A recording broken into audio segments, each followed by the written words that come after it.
কেউ কেউ জীবনে নিরাপদ পথ বেছে নেয়, আবার কেউ কেউ এমন একটা পথ বেছে নেয় যেখানে প্রতিটা দিন নতুন শেখা, নতুন ভুল, নতুন লড়াই। স্বপ্নের পথে হাঁটতে গেলে সবাই প্রথমে বিশ্বাস করে না। কেউ প্রশ্ন করে, কেউ হাসে, আবার কেউ বলে হবে না। কিন্তু একটা স্বপ্নের সবচেয়ে বড় শক্তি হলো সেটা অন্য কারো বিশ্বাসে নয়, নিজের সাহসে বেঁচে থাকে। সাফল্য একদিনে আসে না। ছোট ছোট চেষ্টা, অসংখ্য ব্যর্থতা আর প্রতিদিন নিজেকে একটু একটু করে বদলে ফেলার মধ্যেই তৈরি হয় একদিনের বড় জয়। তাই আজ যদি পথটা কঠিনও লাগে, তবু আমার মনে হয় থেমে থাকা উচিত নয়, কিংবা থেমো না।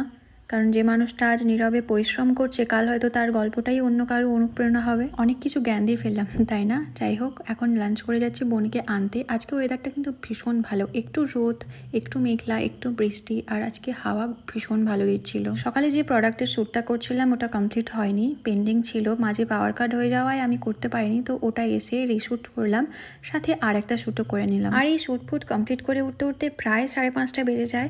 আর আজকে আমার একটু রেস্ট নেওয়া হয়নি, তাই মাথাটা একটু ধরেছিল। তো নিচে এসে ভাবলাম সবার জন্য আর আমার জন্য কড়া করে আদা দিয়ে চা করি। তো বাবার জন্য ফার্স্টে গ্রিন টি বানিয়ে আমি, মা আর মাসির জন্য আদা দিয়ে চা বানালাম।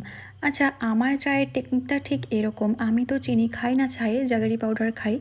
তো তোমরাও কি চা এরকমভাবে বানাও? নিচে কমেন্টে জানিও। চলো আজ তবে এটুকুই। বাই।